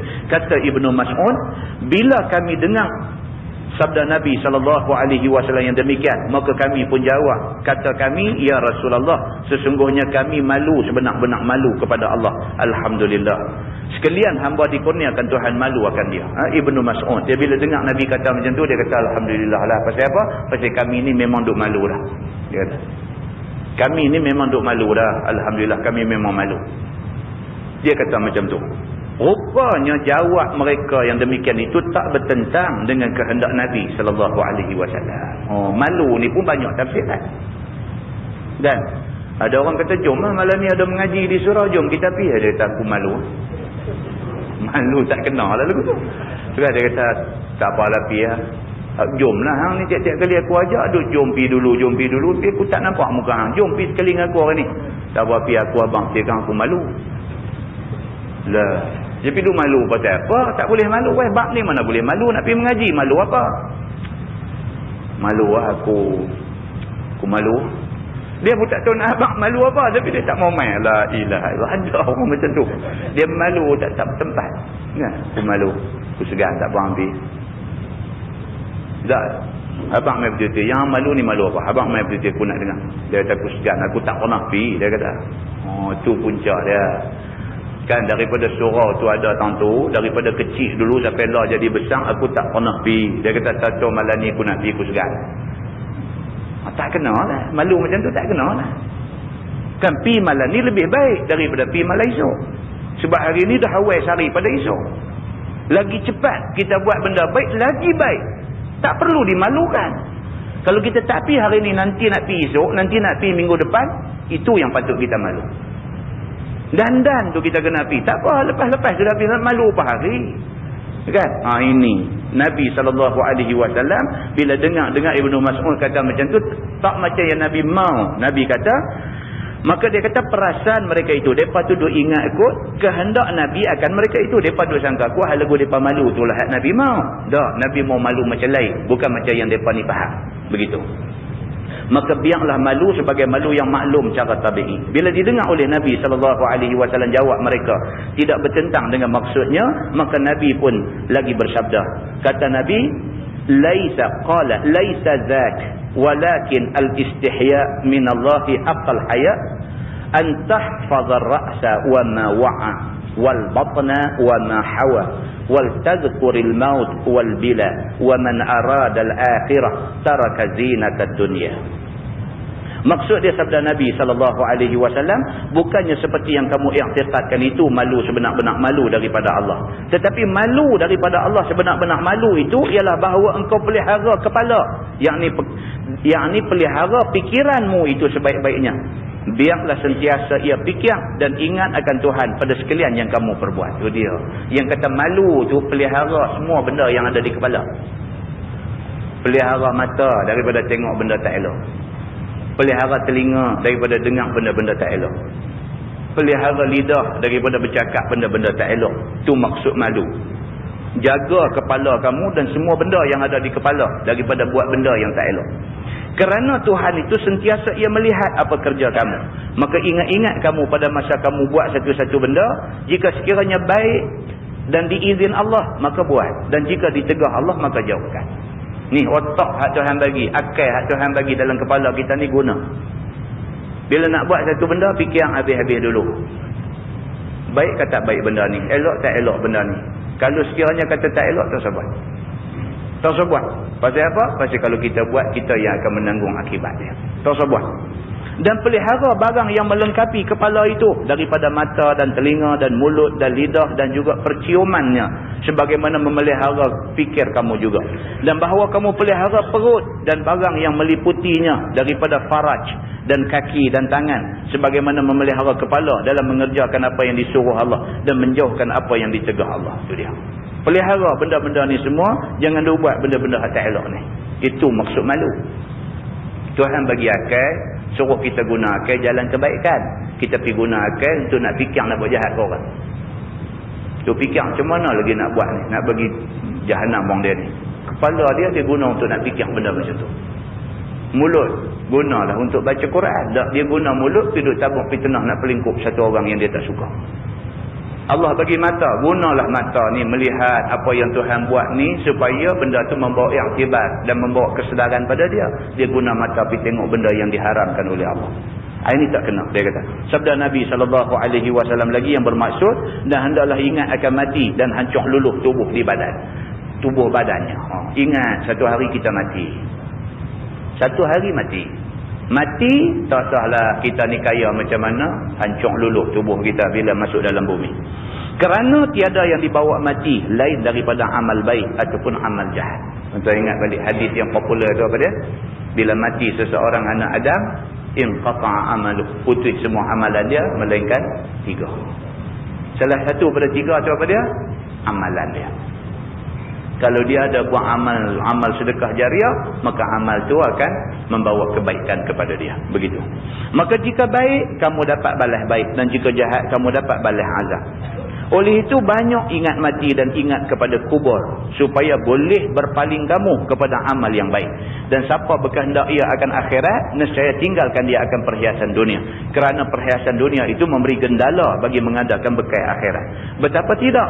Kerana orang yang ada banyak harta dan ada banyak anak isteri itu, maka harta itu satu macam masyrulnya. Masyrul maksudnya sibuk. Bila harta banyak, sibuk banyak lah. Kan, nak jaga nu tamu apa nu derian tengah duk luruh, yang tani bendang tak buat lagi, tak upah traktor tak bayar lagi, dia duk kalut tu, dia kalau mengaji tak ada apa pun tak ada, dia jadi macam tu. Dan anak isteri itu lain macam pula masyrulnya, cerita dengan anak bini pula satu sibuk lain pula. Maka kedua-duanya itu memberi bimbang daripada mencapai lain daripada beradak kepada keduanya juga. Anak ni pun sibuk tuan-tuan. Dengan anak ni sibuk. Anak nak periksa, kita kalut lebih pada dia. Budak-budak Allah ni dia relax. Oh, dia satu macam punya relax. Duk buka komputer, duk main. Kita duk tengok, duk pangkah kalendar ni. Hari periksa ke duk dekat. Dia ke duk main, duk gelak teras, duk tumbuk meja lagi hari. Kita ni mak pak dia. Kita risau lebih pada dia lagi. Tu pun satu masyrul. Yang tu pun satu masyrul. Kita pula nak kena duk baca pula buku hak dia nak periksa tu, kita kena baca. Kita nak kena coach dia masa dia nak periksa ni. Bagi latihan kat dia, kita kena write. Kita ni mengajar agama, kena baca tu, sains, matematik nak kira macam mana, kita kena belajar sama. Pasal nak teman dia belajar tu. Budak-budak hari ni. Kita dulu tak ada, ayah kita ni tak ada duk tunggu tepi kita macam tu. Main merah dia bagi tali pinggang atas belakang aja. Dia senang. Dulu punya style macam tu aja. Dia mana ada masa pergi nak tanya ni apa ni invertebrata lah apalah semua ni nama pelik-pelik, karbon dioksida apa semua tak ada. Hampir hambuk mai buku rekod merah, belakang yang merah. Kita lah, kita tak terbuat anak kita macam tu. Kesian ni lebih, sayang ni sampai melimpah-limpah kan. Kasih sayang kita kadang-kadang sampai spoil anak kita kan. Kita ni pula susah hati lebih pada dia. Baca Yasin ni bertanak sampai kerir rengkung kan. Anak nak periksa masyrul dengan anak sampai macam tu. Anak pergi buat karut lagilah pula lah. Anak kita pergi buat karut, orang duk bercakap kau dalam taman pasal anak kita. Ada usung gitar pergi menyanyi bawah pokok ketapang mana nu anak kita. Hak pergi duk yang tu lagi masyrul kita ni. Ini yang kata masyrul anak ni pula macam tu. Maka kedua-dua ni, baik harta baik anak isteri, memberi bimbang pada mencapai lain daripada berhadap kepada keduanya juga. Ganggu kita nak beribadat, benda-benda ni ganggu. Oleh itu tidak ada yang lebih senang bagi orang yang mau membanyakkan bekal akhirat itu melainkan ambil harta kadar menolong ibadatnya. Kira-kira tiada nama berluah-luah dengan bermacam-macam nikmat dunia. Bagi orang yang nak selamat, nak selesa, dia cuba elaklah daripada berlebih-lebih dalam soal ni. Cuba elak. Imam Nawawi tak kahwin tuan-tuan. Imam Nawawi tak kahwin. Kan, walaupun dia tahu bahawa kahwin itu sunnah Nabi. Nabi kata kahwin ini sunnah aku. Kan, barang siapa yang cuba nak tinggal sunnah aku, dia bukan golongan aku. Nabi sampai kata macam tu. Imam Nawawi tahu hadis tu. Tapi Imam Nawawi rasa kalau dia kahwin mungkin dia tak sekuat orang lain kahwin. Orang lain kahwin, orang lain boleh bagi masa ibadat, bagi masa untuk isteri. Dia rasa dia kalau kahwin ganggu ibadat dia. Dia sampai rasa macam tu.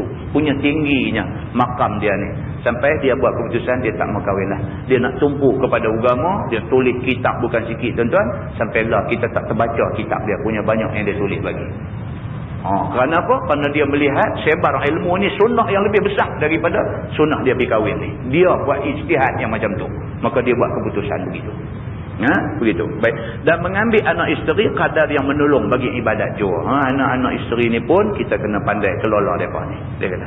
Dan sabda Nabi SAW lagi, faman fa'ala zalik faqad istahya minallahi haqqal haya.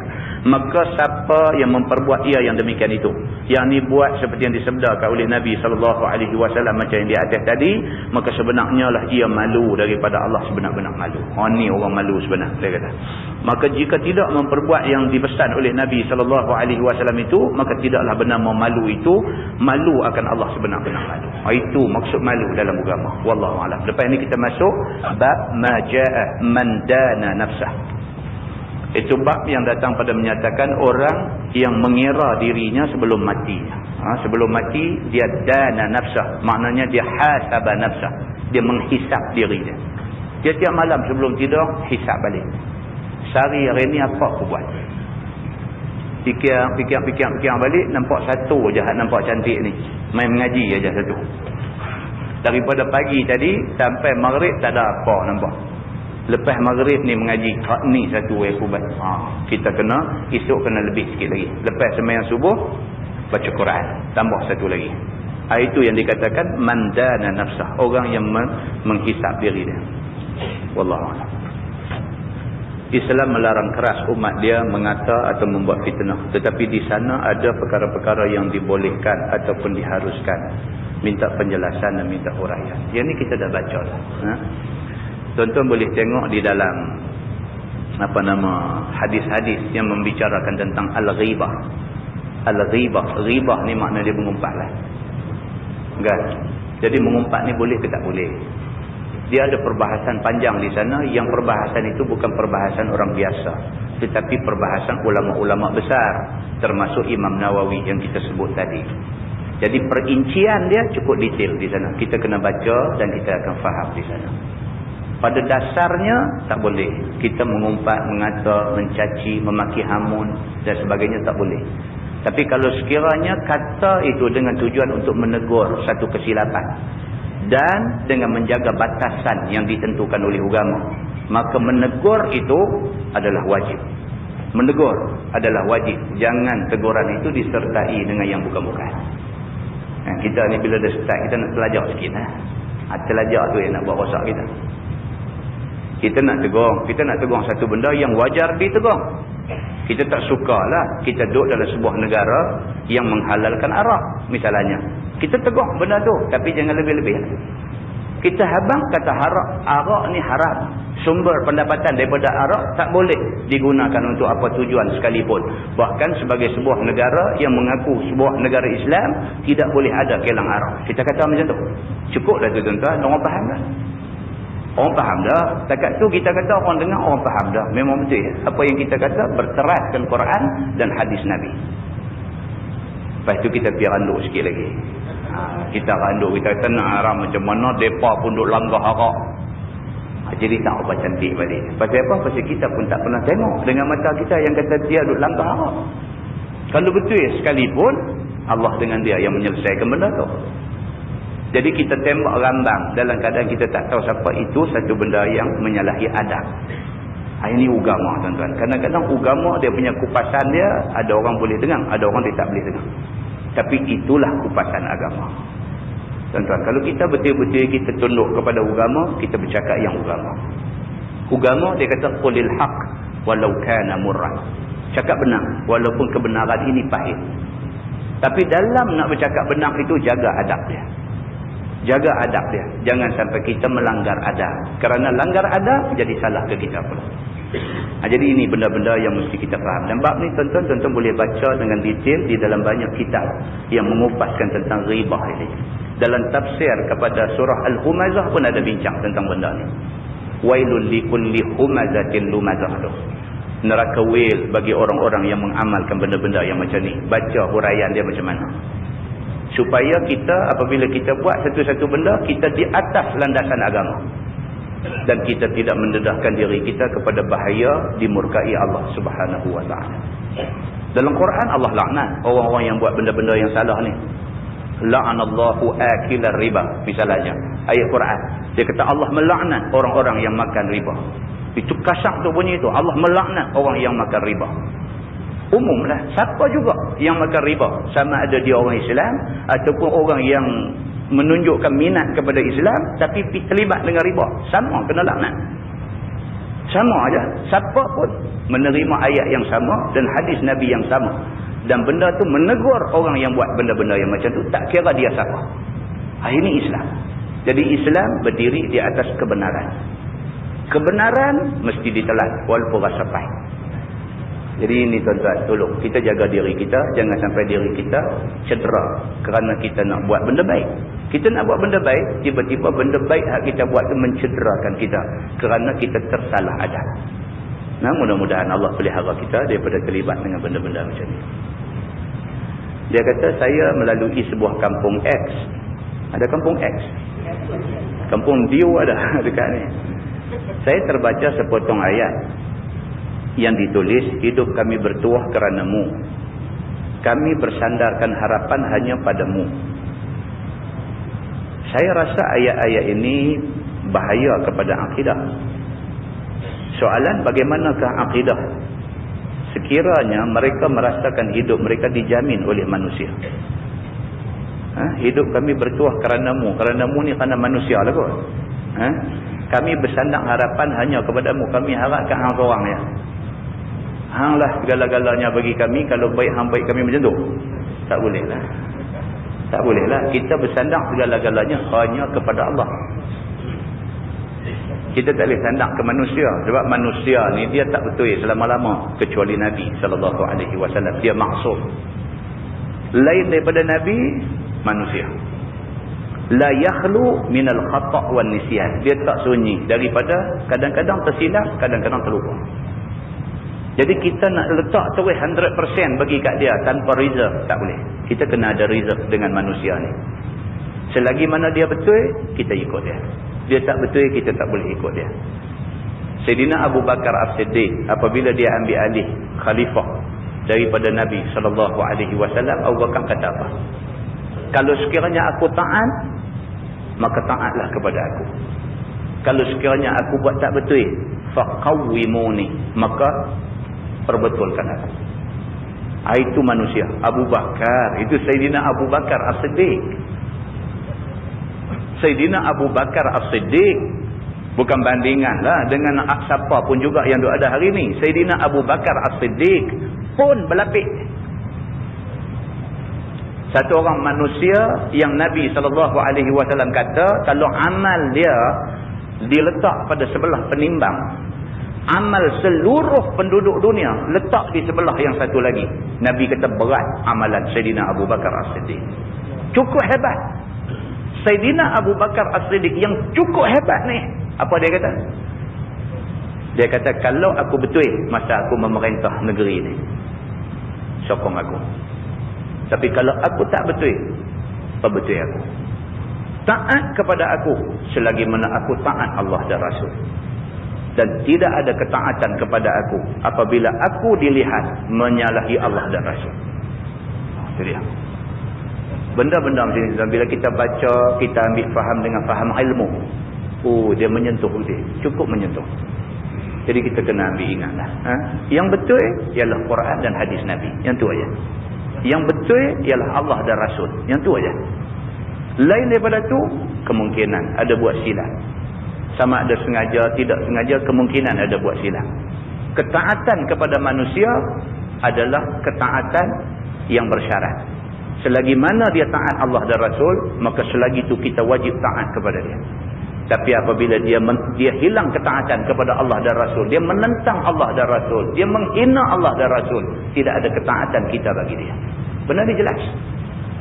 Dan siapa pun tak boleh nak rongkah, nak pergi ubah benda ni, tak boleh. Kerana ini benda diputuskan di dalam nas yang qat'i, di dalam Quran dan di dalam hadis Nabi. Macam tu aja tuan-tuan. Jadi kita orang Islam tuan-tuan, satu hari kita mati, satu hari kita menghadap Allah. Tak ada siapa boleh selamat kita daripada azab Allah melainkan rahmat Allah Subhanahu wa taala. Kalau Tuhan nak bagi rahmat belas kesian dia dekat kita, kita selamat. Tapi kalau Tuhan marah dekat kita, Tuhan murka dekat kita, kita tak boleh lepas daripada kena azab Allah Subhanahu wa taala. Mudah-mudahan Allah pelihara kita. Allah sentiasa letak kita di atas jalan kebenaran, dan sentiasalah kita ni masuk dalam golongan orang yang mendapat redha Allah Subhanahu wa taala. Yang baik daripada Allah dan tidak baik silap saya. Kita tangguh dengan tasbih kafarah dan suratul Asr. Subhanallah.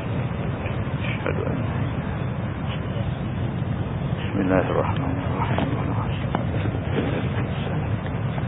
Illa allazina amanu.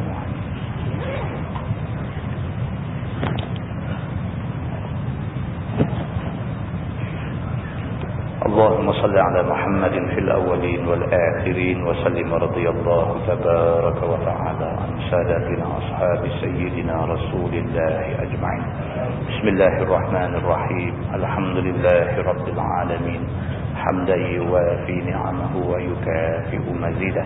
يا ربنا لك الحمد كما ينبغي لجلال وجهك الكريم وعظيم سلطانك. رضينا بالله ربا وبالإسلام دينا وبمحمد نبيا ورسولا.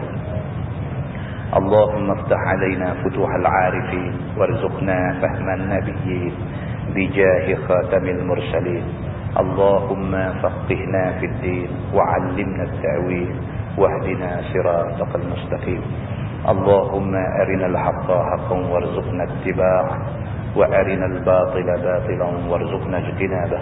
اللهم اجعل جمعنا جمعا مرحوما وتفرقنا من بعده تفرقا معصوما. وصلى الله على محمد وعلى آله وصحبه وسلم والحمد لله رب العالمين. السلام عليكم.